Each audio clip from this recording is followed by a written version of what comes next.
In the aftermath, society began to crumble like the walls of a sandcastle under the relentless tide of fate. Hurricanes ravaged cities, tearing down the infrastructure that had been so meticulously built by generations of men without the strength to rebuild. To mend the shattered world, the damage grew more severe with each passing storm. The lights flickered and died, the hum of civilization replaced by the mournful wail of the wind.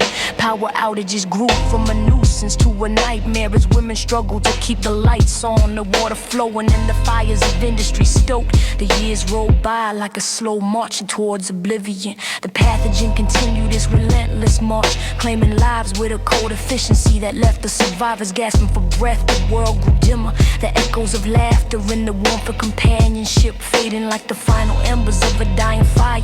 The sisters had sought to balance the scales of justice, but in their quest for power, they had took them too far. The world was now a shadow of its former self, a stark reminder that power, once unleashed, is a beast that cannot be tamed. And as the storm clouds gathered, as the winds of change grew into a maelstrom, the question remained, what would be left when the dust settled and the final score was tallied? Would it be a world of peace or one of endless suffering? The answer was blowing in the wind, a whisper that grew into a scream as the tempest of their creation ravaged the earth. The revolution had come, but at what cost? The story of Clara's daughters was one of anger and hope, of love and loss, of power and the price paid for its pursuit.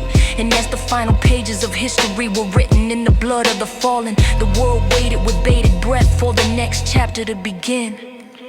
The sperm banks, once bastions of hope, stood empty. Their cold metal doors a silent testament to the desperation that had filled their halls. The last vows had been used, the last chances at creating life snuffed out like the final candles in the once blazing cathedral. Cloning was attempted, a desperate grasp at the straws of science, but it proved futile. Each attempt ended in failure, the clones withering away like flowers denied the sun's warmth. The men continued to die, their absence a gaping wound in the fabric of society that no amount of science could heal. The world grew old, the youthful faces of Rachel, Leah, and Miriam fading into the annals of a history they had shaped so dramatically.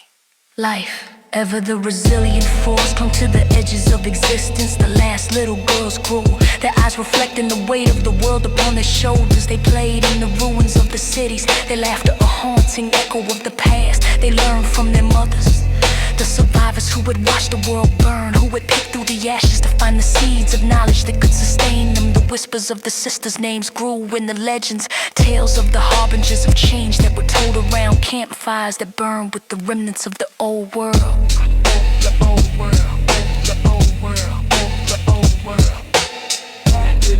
the old world, the old world, the old world.